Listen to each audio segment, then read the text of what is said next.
जय हिंद। मौर्य एम्पायर के बारे में हम बात कर रहे थे और इससे पिछले सेशन में हमने बात की थी एलिमेंट्स ऑफ स्टेट के बारे में। और एलिमेंट्स ऑफ स्टेट के अंदर हमने पढ़ा था तीन एलिमेंट्स के बारे में। एक तो हमने बात की थी स्वामिन के बारे में, दूसरा हमने पढ़ा था अमात्य के बारे में, और तीसरा हमने बात की थी दुर्ग के बारे में। एलिमेंट्स ऑफ स्टेट की इसी बातचीत को आज के सेशन में भी कंटिन्यू करते हुए आज के सेशन में तीन और एलिमेंट्स के बारे में हम पढ़ेंगे, बातचीत करेंगे। जैसे हम बात करेंगे जनपद के बारे में, पढ़ेंगे दंड के बारे में, और फाइनली बात करेंगे मित्र के बारे में। इन तीनों एलिमेंट्स के बारे में आज हम पढ़ेंगे, बातचीत करेंगे। देखो शुरू करते हैं। सबसे पहले हम बात करेंगे जनपद के बारे में। और जनपद का मतलब होता है territory and population of the state. State की टेरिटरी और पॉपुलेशन को रिप्रेजेंट करता है ये टर्म जनपद। और जब बात होती है मौर्यन एम्पायर के बारे में, तो मौर्यन एम्पायर के अंदर जो प्राइमरी सेंटर हुआ करता था वो होता था Magadha. Magadha used to be the primary center, और मगध की कैपिटल होती थी पाटलिपुत्र में। मगध प्राइमरी सेंटर हुआ करता था और कैपिटल कहां पे होती थी? कैपिटल होती थी पाटलिपुत्र में। मगध के अलावा ये जो मौर्यन एम्पायर है इसमें चार और प्रोविंसेस देखने को मिलती थी। मगध प्राइमरी सेंटर हुआ करता था और मगध की कैपिटल कहां पे हुआ करती थी? पाटलिपुत्र में हुआ करती थी। मगध के अलावा मौर्यन एम्पायर में चार और प्रोविंसेस देखने को मिलती थी। कौन कौन सी चार और प्रोविंसेस देखने को मिलती थी? एक प्रोविंस देखने को मिलती थी नॉर्थ वेस्ट इंडिया में। ये जो नॉर्थ वेस्ट इंडिया वाली प्रोविंस है इसको उत्तर पथ बुलाया जाता था। और ये जो उत्तर पथ नाम की प्रोविंस है इसकी कैपिटल क्या हुआ करती थी? इसकी कैपिटल तक्षशिला हुआ करती थी। दूसरा देखने को मिलती थी सदर्न इंडिया में, और ये जो सदर्न इंडिया वाली प्रोविंस है इसको दक्षिण पथ बुलाया जाता था। और ये जो दक्षिण पथ नाम की प्रोविंस है इसकी कैपिटल क्या हुआ करती थी? इसकी कैपिटल स्वर्णगिरी हुआ करती थी। तीसरी प्रोविंस देखने को मिलती थी ईस्टर्न इंडिया में, और ये जो ईस्टर्न इंडिया वाली प्रोविंस है इसकी कैपिटल हुआ करती थी तोशाली। और चौथी प्रोविंस देखने को मिलती थी वेस्टर्न इंडिया में। ये जो वेस्टर्न इंडिया वाली प्रोविंस है इसको बुलाया जाता था अवंती रथ, और अवंती रथ की कैपिटल हुआ करती थी उज्जैन। बेहद सिंपल। मगध प्राइमरी सेंटर हुआ करता था, मगध की कैपिटल हुआ करती थी पाटलिपुत्र। मगध के अलावा मौर्यन एम्पायर के अंदर चार और प्रोविंसेस देखने को मिलती थी। एक प्रोविंस देखने को मिलती थी नॉर्थ वेस्टर्न इंडिया में जिसे उत्तर पथ बुलाया जाता था, और इसकी कैपिटल हुआ करती थी तक्षशिला। दूसरी प्रोविंस देखने को मिलती थी सदर्न इंडिया में जिसे दक्षिण पथ बुलाया जाता था, और इसकी कैपिटल हुआ करती थी स्वर्णगिरी। तीसरी प्रोविंस देखने को मिलती थी ईस्टर्न इंडिया में, और ये जो ईस्टर्न इंडिया वाली प्रोविंस है इसकी कैपिटल हुआ करती थी तोशाली। और चौथी प्रोविंस देखने को मिलती थी वेस्टर्न इंडिया में जिसे अवंती रथ बुलाया जाता था, और अवंती रथ की कैपिटल उज्जैन हुआ करती थी। अशोक के रेन के दौरान इस मौर्यन एम्पायर में एक पांचवी प्रोविंस और ऐड हुई, और उसका नाम था कलिंग। और कलिंग की कैपिटल क्या हुआ करती थी? कलिंग की कैपिटल हुआ करती थी धौली, या फिर इसको तसाली भी बुलाया जाता था। तो अशोक के रेन के दौरान एक पांचवी प्रोविंस कलिंग और ऐड हुई इस मौर्यन एम्पायर में, और कलिंग की कैपिटल क्या हुआ करती थी? धौली हुआ करती थी, या फिर इसको तसाली भी बुलाया जाता था। अच्छा, ये प्रोविंसेस देखने को मिलती थी। इन प्रोविंसेस को चलाने के लिए, मैनेज करने के लिए, गवर्न करने के लिए एक एडमिनिस्ट्रेटिव स्ट्रक्चर भी देखने को मिलता था। वो एडमिनिस्ट्रेटिव स्ट्रक्चर किस तरीके का दिखाई देता था उसको भी पढ़ लेते हैं। ये जो प्रोविंसेस हैं इन प्रोविंसेस के एडमिनिस्ट्रेशन की जिम्मेदारी किसके ऊपर हुआ करती थी? वाइसरॉय के ऊपर हुआ करती थी। ये जो प्रोविंशियल एडमिनिस्ट्रेशन है इस प्रोविंशियल एडमिनिस्ट्रेशन का हेड कौन होता था? वाइसरॉय होता था।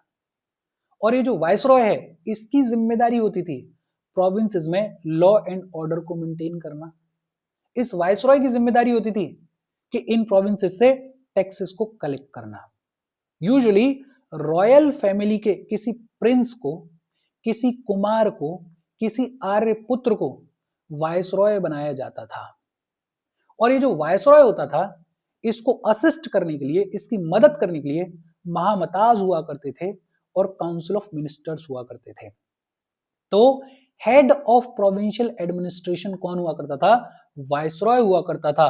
और ये जो वाइसरॉय है इसकी जिम्मेदारी होती थी प्रोविंसेस में लॉ एंड ऑर्डर को मेंटेन करना। इस वायसरॉय की जिम्मेदारी होती थी प्रोविंसेस से टैक्सेस को कलेक्ट करना। रॉयल फैमिली के किसी प्रिंस को, या फिर ये कहें कि कुमार को, या फिर ये कहें कि आर्यपुत्र को आमतौर पर वायसरॉय बनाया जाता था। ये जो वायसरॉय होता था इसको असिस्ट करने के लिए महामताज हुआ करते थे और काउंसिल ऑफ मिनिस्टर्स हुआ करते थे। अच्छा, ये जो प्रोविंसेस हैं ये तो देखने को मिलती ही थी मौर्यन एम्पायर में। इन प्रोविंसेस के अलावा बहुत सारी छोटी छोटी टेरिटरीज ऐसी भी देखने को मिलती थी जिनके पास में एक सर्टेन अमाउंट ऑफ ऑटोनॉमी हुआ करती थी। अच्छा, ये जो प्रोविंसेस हैं इनका हेड कौन हुआ करता था? इनका हेड हुआ करता था वायसरॉय। ये जो प्रोविंसेस हैं इनको फर्दर डिवाइड किया जाता था डिविजन्स में। ये जो प्रोविंसेस हैं इनको फर्दर डिवाइड किया जाता था डिविजन्स में, और ये जो डिविजन्स हैं इनको हेड कौन करता था? इनको हेड करते थे प्रदेशिकाज। डिविजन्स को हेड कौन किया करता था? प्रदेशिकाज हेड करते थे। ये जो प्रदेशिकाज होते थे इनके पास में अपनी कोई एडवाइजरी काउंसिल नहीं होती थी। प्रोविंसेस का हेड कौन है? प्रोविंसेस का हेड है वाइसरॉय। प्रोविंसेस को फर्दर डिवाइड किया गया डिविजन्स में, और डिविजन्स का हेड कौन है? डिविजन्स का हेड है प्रदेशिकाज। ये जो डिविजन्स हैं इनको भी फर्दर डिवाइड किया गया, इनको फर्दर डिवाइड किया गया डिस्ट्रिक्ट्स में, और ये जो डिस्ट्रिक्ट्स हैं इन डिस्ट्रिक्ट्स का हेड कौन हुआ करता था? इन डिस्ट्रिक्ट्स का हेड हुआ करता था राजुकाज। डिस्ट्रिक्ट्स का हेड कौन हुआ करता था? राजुकाज हेड हुआ करते थे इन डिस्ट्रिक्ट्स के। और ये जो राजुकाज हैं इनको असिस्ट करने के लिए, इनकी मदद के लिए युक्ताज होते थे, क्लर्क्स होते थे। डिस्ट्रिक्ट्स का हेड कौन? राजुकाज। और राजुकाज की मदद करने के लिए युक्ताज होते थे, क्लर्क्स होते थे।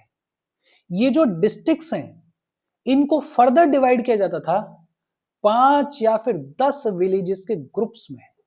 ये जो डिस्ट्रिक्ट्स हैं इनको फर्दर डिवाइड किया जाता था 5 या फिर 10 विलेजेस के ग्रुप्स में, और ये जो 5 या फिर 10 विलेजेस का ग्रुप होता था इसको हेड कौन करता था? इसको हेड करते थे स्थानिकाज। ये जो ग्रुप ऑफ 5 और 10 विलेजेस हुआ करता था इसको हेड कौन करता था? इसको हेड करते थे स्थानिकाज, जिनकी जिम्मेदारी होती थी इन विलेजेस से टैक्स को कलेक्ट करना। और ये जो स्थानिकाज हैं इनको असिस्ट करने के लिए कौन होता था? इनको असिस्ट करने के लिए गोपाज होते थे। ये जो गोपाज होते थे इनकी जिम्मेदारी होती थी प्रॉपर रिकॉर्ड्स को और प्रॉपर अकाउंट्स को मेंटेन करना।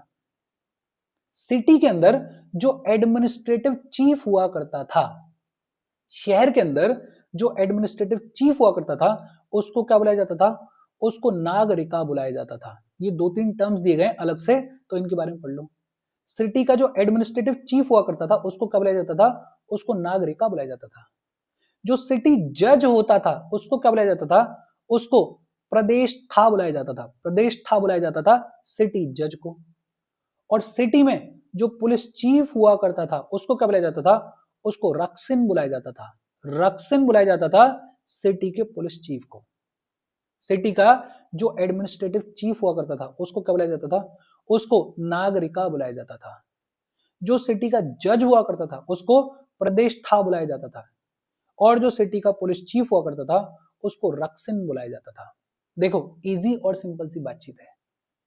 मौर्यन एम्पायर के अंदर जो प्राइमरी सेंटर हुआ करता था वो मगध हुआ करता था। कैपिटल कहां पे होती थी? पाटलिपुत्र में होती थी। मगध के अलावा मौर्यन एम्पायर में 4 और प्रोविंसेस देखने को मिलती थी। कौन कौन सी? नॉर्थ वेस्टर्न इंडिया में उत्तरपथ, और उत्तरपथ की कैपिटल तक्षशिला हुआ करती थी। सदर्न इंडिया में दक्षिण पथ, और दक्षिण पथ की कैपिटल स्वर्णगिरी हुआ करती थी। ईस्टर्न इंडिया, और ईस्टर्न इंडिया की ये जो प्रोविंस हुआ करती थी इसकी कैपिटल तोसाली हुआ करती थी। और वेस्टर्न इंडिया में अवंतीरथ, और अवंतीरथ की कैपिटल उज्जैन हुआ करती थी। अशोक के रेन के दौरान 5वीं प्रोविंस के तौर पे कलिंग को ऐड किया गया, और कलिंग की कैपिटल धौली हुआ करती थी।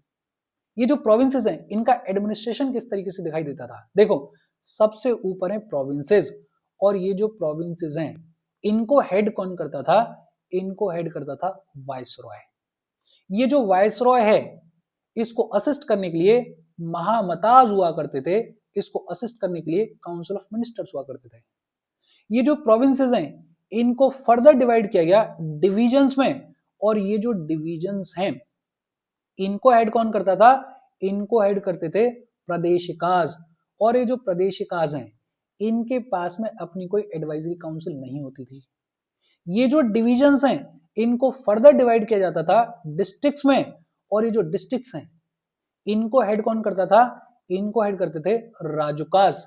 और ये जो राजुकाज हैं इनको असिस्ट करने के लिए कौन होता था? इनको असिस्ट करने के लिए युक्ताज होते थे। ये जो डिस्ट्रिक्ट्स हैं इनको फर्दर डिवाइड किया जाता था 5 या फिर 10 विलेजेस के ग्रुप्स में, और ये जो 5 या फिर 10 विलेजेस के ग्रुप्स हुआ करते थे इनको हेड कौन करता था? इनको हेड करते थे स्थानिकास। और ये जो स्थानिकास हैं इनको असिस्ट करने के लिए कौन होते थे? इनको असिस्ट करने के लिए गोपास होते थे। और जो लोवेस्ट एडमिनिस्ट्रेटिव यूनिट हुआ करती थी वो हुआ करती थी विलेज।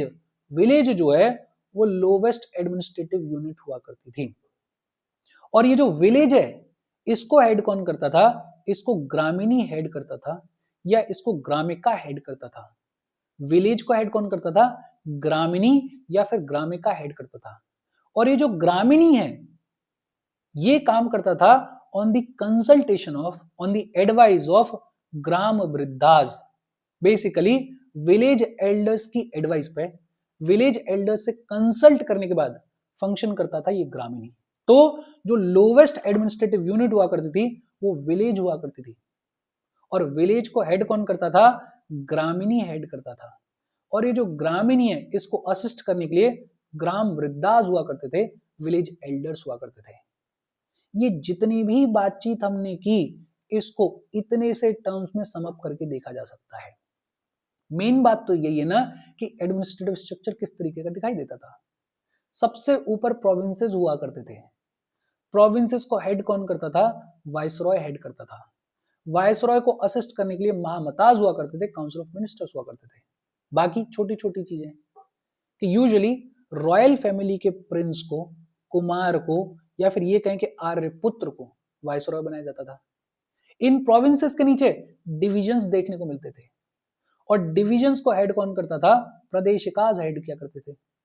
इन डिविजन्स के नीचे डिस्ट्रिक्ट्स देखने को मिलती थी। इन डिस्ट्रिक्ट्स को हेड कौन किया करता था? राजुकाज हेड करते थे। और राजुकाज को असिस्ट करने के लिए युक्ताज हुआ करते थे, क्लर्क्स हुआ करते थे। ये जो डिस्ट्रिक्ट्स हैं इनके नीचे 5 से 10 विलेजेस का ग्रुप देखने को मिलता था, और ये जो ग्रुप्स हुआ करते थे 5 से 10 विलेजेस के, इनको हेड कौन करता था? स्थानिकाज हेड करते थे। ये जो स्थानिकाज हैं इनको असिस्ट करने के लिए गोपाज हुआ करते थे। और जो सबसे छोटी एडमिनिस्ट्रेटिव यूनिट देखने को मिलती थी वो होती थी विलेज। और ये जो विलेज है इसको हेड कौन करता था? ग्रामीणी हेड करता था। और ये जो ग्रामीणी है इसको असिस्ट करने के लिए ग्राम वृद्धास हुआ करते थे, विलेज के एल्डर्स हुआ करते थे। बेहद सिंपल और इजी सी बातचीत है। अच्छा, ये जो पाटलिपुत्र है जो कि प्राइमरी सेंटर हुआ करती थी, इस पाटलिपुत्र का जो म्युनिसिपल एडमिनिस्ट्रेशन है वो अपने आप में बेहद यूनिक था। यूनिक किस तरीके से था? पाटलिपुत्र का जो म्युनिसिपल एडमिनिस्ट्रेशन है उसको कंडक्ट करने के लिए 6 कमिटीज देखने को मिलती थी, और हर एक कमेटी में 5 मेंबर्स हुआ करते थे।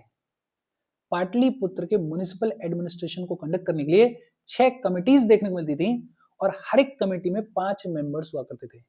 कौन कौन सी 6 कमिटीज देखने को मिलती थी? एक देखने को मिलती थी इंडस्ट्रीज से रिलेटेड कमेटी।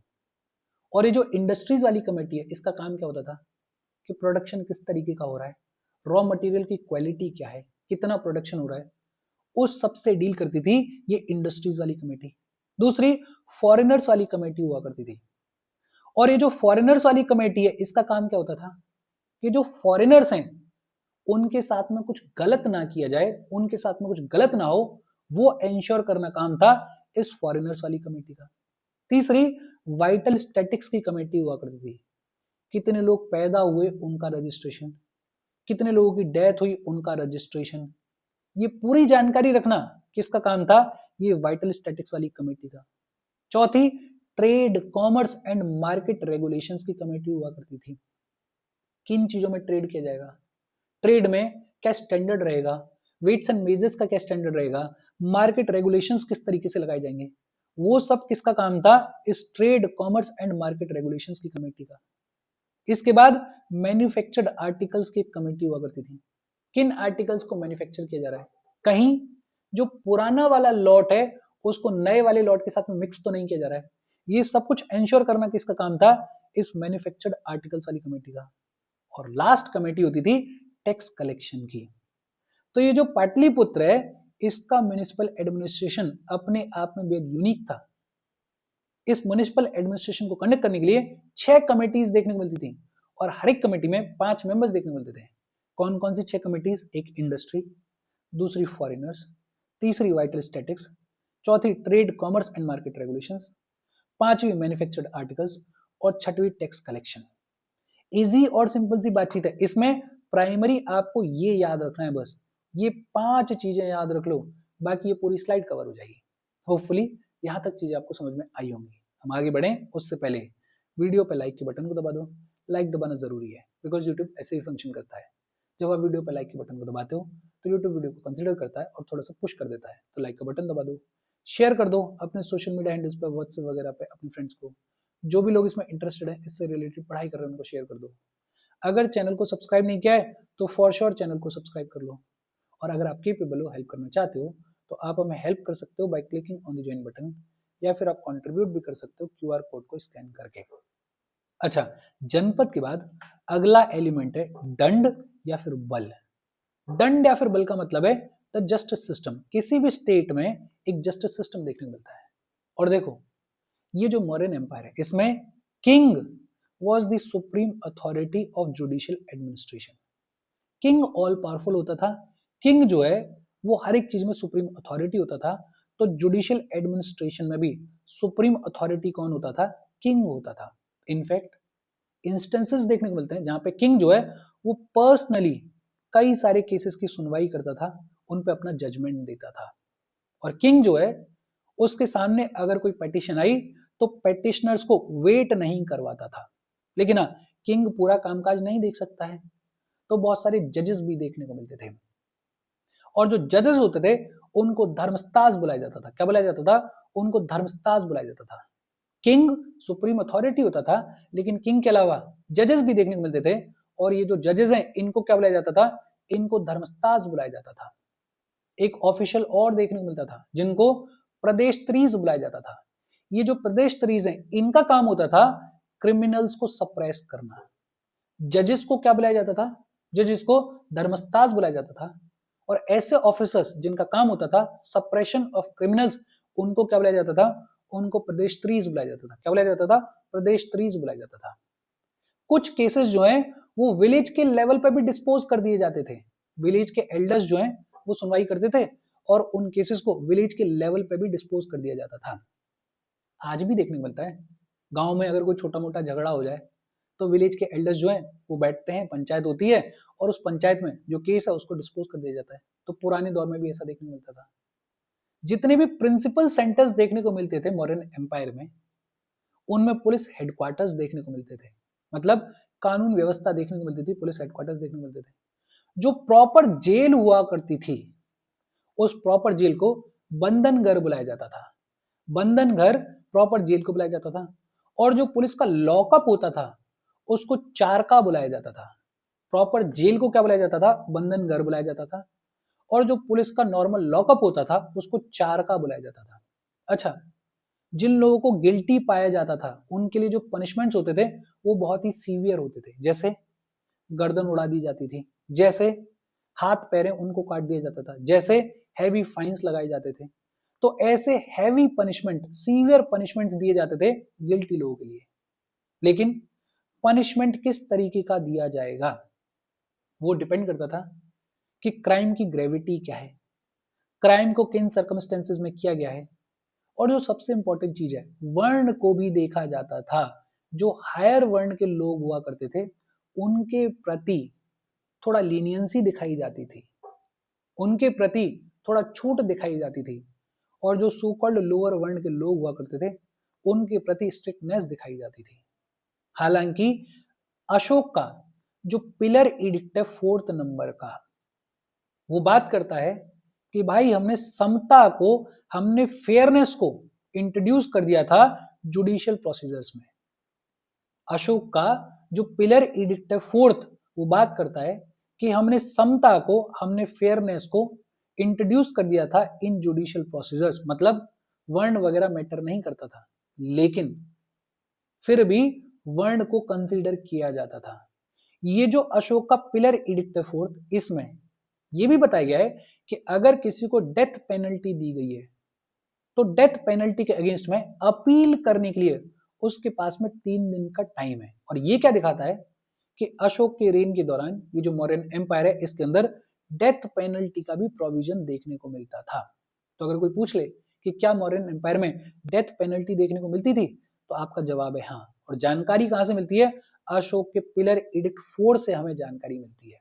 अच्छा, कौटिल्य ने बात की कि ये जो लॉज हैं, इन लॉज के 4 सोर्सेज हैं। ये जो लॉज देखने को मिल रहे हैं, इन लॉज के 4 सोर्सेज हैं। कौन कौन से सोर्सेज हैं? एक तो है धर्म, जो सेक्रेड लॉज हैं, वहां से कुछ लॉज लिए गए। दूसरा व्यवहार, जो हम कंडक्ट करते हैं सोसाइटी में, जो हम रहते हैं सोसाइटी में, उसके बेसिस पे कुछ तौर तरीके डेवलप होते हैं, तो वहां से भी कुछ लॉज लिए गए। तीसरा है चरित्रम, और चरित्रम बेसिकली कस्टम्स, जो कस्टम्स चले आ रहे हैं सोसाइटी में, उनसे भी कुछ लॉज बनाए गए। और लास्ट राजशासना। राजशासना मतलब राजा ने जो रॉयल ऑर्डर्स, जो रॉयल डिक्रीज इश्यू किए हैं, वो भी सोर्स है लॉस का। तो कौटिल्य बात करते हैं 4 सोर्सेज ऑफ लॉस के बारे में। कौन कौन से? एक धर्म, दूसरा व्यवहार, तीसरा चरित्रम और चौथा राजशासना। बेहद सिंपल और इजी सी बातचीत है। देखो, किंग सुप्रीम अथॉरिटी हुआ करता था, लेकिन किंग के अलावा जजेस देखने को मिलते थे। जजेस को धर्मस्तास बुलाया जाता था। फिर कुछ ऑफिसर्स देखने को मिलते थे जिनका काम था क्रिमिनल्स को सप्रेस करना, उनको प्रदेशत्रीस बुलाया जाता था। इसके अलावा प्राइमरी प्रिंसिपल सेंटर्स में पुलिस हेडक्वार्टर्स देखने को मिलते थे। प्रॉपर जेल को क्या बुलाया जाता था? बंधन घर बुलाया जाता था। और पुलिस चेकअप को क्या लॉकअप को क्या बुलाया जाता था? चरका बुलाया जाता था। जो गिल्टी होते थे उनको सीवियर पनिशमेंट्स दिए जाते थे। अशोक का जो पिलर एडिक्ट है फोर्थ, वो बात करता है डेथ पेनल्टी के बारे में, विच मींस कि मौर्यन एम्पायर के अंदर डेथ पेनल्टी देखने को मिलती थी। बाकी कौटिल्य बात करते हैं ये जो लॉज हैं इनके 4 सोर्सेज हैं। कौन कौन से? एक धर्म है, दूसरा व्यवहार है, तीसरा चरित्रम है और चौथा राजशासन है। इसके बाद अगला एलिमेंट है मित्र या फिर अलाय। और कौटिल्य बात करते हैं 6 पॉलिसीज के बारे में, षड गुणास के बारे में, जो कि राजा को फॉलो करने चाहिए। कौटिल्य 6 पॉलिसीज की बात कर रहे हैं जो कि राजा को फॉलो करनी चाहिए। कौन कौन सी 6 पॉलिसीज हैं? एक है पॉलिसी ऑफ संधि, बेसिकली पीस ट्रीटी। अगर राजा अपने एनिमी से कमजोर है, वीक है, तो उसको कौन सी पॉलिसी फॉलो करनी है? उसको पॉलिसी ऑफ संधि को फॉलो करना चाहिए, उसको पीस ट्रीटी कंडक्ट करनी चाहिए। दूसरी पॉलिसी है पॉलिसी ऑफ विग्रह। विग्रह मतलब हॉस्टैलिटी। अगर राजा अपने एनिमी से स्ट्रॉन्गर है, मजबूत है, तो फिर उसको कौन सी पॉलिसी फॉलो करनी है? उसको पॉलिसी ऑफ विग्रह फॉलो करनी चाहिए, उसको हॉस्टैलिटी की पॉलिसी फॉलो करनी चाहिए। अगर कमजोर हो तो फिर शांति वाली ट्रीटी साइन करो, अगर मजबूत हो तो फिर कॉन्कर करो, फिर आप हॉस्टाइल हो सकते हो। तीसरी पॉलिसी ऑफ आसन, बेसिकली कीपिंग क्वाइट पॉलिसी। अगर आपकी और आपके एनिमी की पावर एकदम बराबर है, इक्वल है, तो फिर शांत रहो, फिर कुछ करने की जरूरत नहीं है। फिर इसके बाद पॉलिसी ऑफ समसर्य। पॉलिसी ऑफ समसर्य का मतलब seeking shelter with another king और इन द फोर्ट। अगर राजा बहुत ही ज्यादा कमजोर है तो उसको छुप के रहना चाहिए, या तो किसी दूसरे राजा की शरण में जाना चाहिए या अपने फोर्ट में छुप के रहना चाहिए। यह है पॉलिसी ऑफ समसर्य। और लास्ट है डबल पॉलिसी ऑफ द्विवेदी भव। ये जो डबल पॉलिसी ऑफ द्विवेदी भव है, इसके तहत कौटिल्य कह रहे हैं कि एक राजा के साथ में संधि करो, एक राजा के साथ में पीस ट्रीटी साइन करो, और दूसरे के साथ में विग्रह की पॉलिसी को फॉलो करो, हॉस्टैलिटी दिखाओ। अगर एक राजा के साथ में संधि करके आप अपने एनिमी को हरा सकते हो, आप अपने एनिमी से लड़ सकते हो, तो आपको फॉलो करनी चाहिए डबल पॉलिसी ऑफ द्विवेदी भव। अच्छा, एक पॉलिसी और रह गई। ये आसना की पॉलिसी के बाद बात की जाती है पॉलिसी ऑफ याना के बारे में, पॉलिसी ऑफ मिलिट्री एक्सपेडिशन के बारे में, कि अगर राजा जो है वो बहुत ही ज्यादा मजबूत है, बहुत ही ज्यादा स्ट्रॉन्गर है, तो फिर उसको सीधे सीधे पॉलिसी ऑफ याना को फॉलो करना चाहिए, मिलिट्री एक्सपेडिशन करना चाहिए। तो ये 6 पॉलिसीज हैं जिनके बारे में कौटिल्य बात करते हैं। अच्छा, ये जो मौर्य हुआ करते थे, इनके बहुत अच्छे रिलेशंस देखने को मिलते थे उस दौर के हेलेनिस्टिक किंगडम्स के साथ में, उस दौर के जो एंशिएंट ग्रीक किंगडम्स हुआ करते थे उनके साथ में, और इनके अच्छे रिलेशंस देखने को मिलते थे साउथ एशियन कंट्रीज के साथ में। प्रोबेबली इन रिलेशंस को मेंटेन करने के लिए एक डिपार्टमेंट ऑफ फॉरेन अफेयर्स भी देखने को मिलता था मौर्यन एम्पायर के अंदर। अर्थशास्त्र के अंदर कई सारी डिप्लोमेटिक पोस्ट के बारे में बात की गई है। जैसे अर्थशास्त्र के अंदर बात की गई है निश्री हत दूत के बारे में। निश्री हत दूत जो है वो फुल फ्लेजेड एम्बेसडर हुआ करता था, मतलब ऐसा एम्बेसडर जिसके पास में पूरी पावर हुआ करती थी। दूसरा देखने को मिलता है परमितार्थ दूत, और ये जो परमितार्थ दूत है इसको कुछ इंस्ट्रक्शंस दी जाती थी, उन इंस्ट्रक्शंस के दायरे में रह के ये नेगोशिएशंस कर सकता था, उसके बियॉन्ड जाके नेगोशिएशंस नहीं कर सकता था। मतलब इसको जितनी परमिशन राजा से मिली है, जितनी परमिशन अथॉरिटी से मिली है, उतना ही लिमिट में रह के ये नेगोशिएशंस कर सकता था। और एक बात की गई है शासनहार दूत के बारे में। ये जो शासनहार दूत है ये बेसिकली स्पेशल मैसेंजर हुआ करता था। तो अर्थशास्त्र में कई सारे डिप्लोमेटिक पोस्ट के बारे में भी बात की गई है। ये जो 6 पॉलिसीज हैं इनको मोटे मोटे तौर पे याद रखना। एक तो संधि की पॉलिसी है पीस ट्रीटी, अगर आप अपने एनिमी से कमजोर हो तो फिर पीस ट्रीटी के ऊपर फोकस करो। दूसरा बात की गई है पॉलिसी ऑफ विग्रह के बारे में, हॉस्टाइलिटी के बारे में, अगर आप अपने एनिमी से मजबूत हो तो आप हॉस्टाइल हो सकते हो। तीसरा बात की गई है पॉलिसी ऑफ आसन के बारे में, कीपिंग क्वाइट पॉलिसी के बारे में, कि अगर आपकी और आपके एनिमी की जो पावर है वो बराबर है तो फिर आप पॉलिसी ऑफ आसन को फॉलो करो। एक बात की गई है पॉलिसी ऑफ याना के बारे में, कि अगर आपकी पावर एनिमी से बहुत ही ज्यादा है तो फिर आप पॉलिसी ऑफ याना या मिलिट्री एक्सपेडिशन को फॉलो कर सकते हो। इसके अलावा पॉलिसी ऑफ समसर्य, कि अगर आपकी पोजीशन एनिमी के कंपैरिजन में बहुत ज्यादा कमजोर है तो फिर किसी दूसरे राजा के यहाँ पे शरण लो या फिर फोर्ट में छुपे रहो। और last double policy of Dwivedi भव, बेसिकली एक राजा के साथ में संधि और दूसरे के साथ में विग्रह, जिसके साथ में संधि साइन किया उसकी मदद से जिसके साथ में आपका विग्रह है उसको हराओ, उससे लड़ो। ये 6 पॉलिसीज की बात की कौटिल्य ने, और इसके साथ आज की बातचीत हमारी खत्म हो गई। देखो टोटल 7 एलिमेंट्स देखने को मिलते हैं स्टेट में, इन 7 में से 6 एलिमेंट्स के बारे में हमने पढ़ लिया है। एक एलिमेंट और बचा हुआ है कोश, उसके बारे में हम पढ़ेंगे अगले सेशन में। यहां तक कोई डाउट हो तो कमेंट करके पूछ लेना। Thank you very much.